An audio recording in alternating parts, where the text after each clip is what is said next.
Jackson's Gaming 101 coming to you guys with a Minecraft vanilla server tutorial video for Mac OS X. Alright, well let's just jump into it and I'll do some explaining here in a minute. Alright, so the first thing that you're going to want to do is go onto your browser of choice.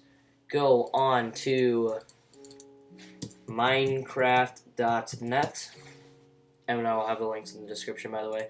Click download it here, and then download this file. Just click that file and it'll download, and when it's downloaded, save it to the desktop, create a new folder, name it Minecraft Server, open that up and put it in here. Now, go to text edit, make sure you click format and make plain text, otherwise this will not work. And then I am going to grab a file quickly. This file I am going to copy, and this is the file, not the file, the JavaScript we're going to be using. Alright, first of all, no GUI. If you want GUI, you can put GUI in there. It's just like a little pop-up window that shows you your advanced ping and like says more details of how like players are getting online with what entities and stuff. And it's easier to just communicate with the server. I don't like it because when I'm playing it lags.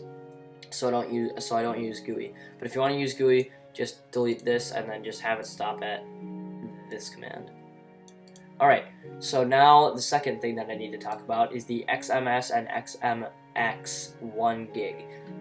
If you want to, this is the amount of gigabytes your server will be running at. 1 gigabyte is pretty laggy, so if you go to About This Mac, it'll show you your version, software update, and everything else. And yeah, so memory, it'll say 4 gigabytes for mine, it's the default. If you have more gigabytes of RAM, it'll show you right here. What you do not want to do for typing in this, you do not want to meet or exceed that amount of RAM, otherwise nothing else will work on the computer, just the server. You won't be able to play on the server or anything. You won't even be able to run Safari or whatever you want to run in the background, only the server. So if you need more RAM, you can download more RAM, but yeah, just keep it below 4 gigabytes for RAM. So yeah, that's what you're going to need for that. I like to run it at 2 gigs because I can still play pretty smoothly online besides Minecraft and while it's running. And then just click save, rename it start.command, and it'll show up right here. Now if you try to just open it right away, it'll say that it could not be opened because you don't have host privileges. So now what you're going to want to do is go to terminal and type this command in: CHMOD space A+X space. And now what you're going to want to do is, after you have that command, you're going to drag start.command into it after you have that space. And click it right there, it'll show up with this. Click enter, and then click X. Now that you have that, it should run. It'll open this. Don't exit this out. It's going to take a little bit longer for the first time because it's generating all the folders and files that it needs to be generated. So just give it a little bit of time for it to download all the folders and run the world. So right now it's downloading the spawn for the world, and this is going to take a little bit of time. However, it's already done, so that's good. Now what you're going to type in is STOP, click enter, nothing else, just stop, and then click enter, no dashes, nothing. And then it'll say process complete. When it's done, click X, and now open up server.properties.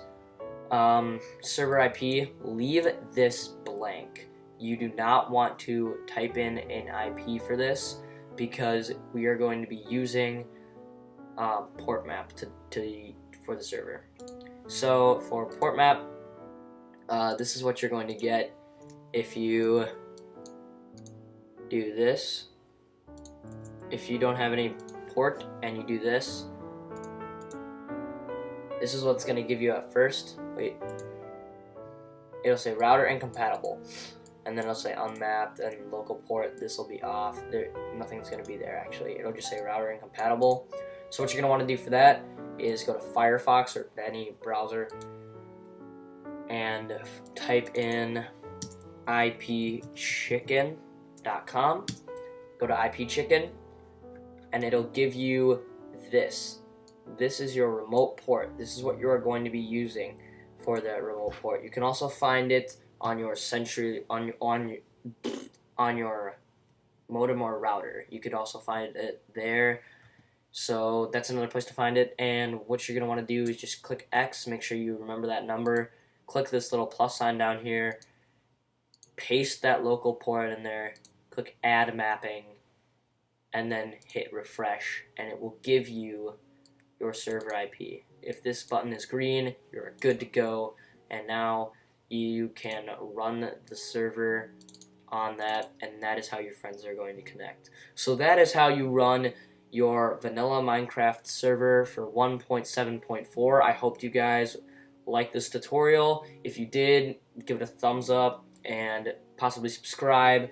Leave a comment on what video you'd like to see next, whether it be a Let's Play, a mod tutorial, or texture pack, whatever you guys want me to do. I'm up for it. So yeah, thanks for watching, guys, and I'll see you in the next video. Bye.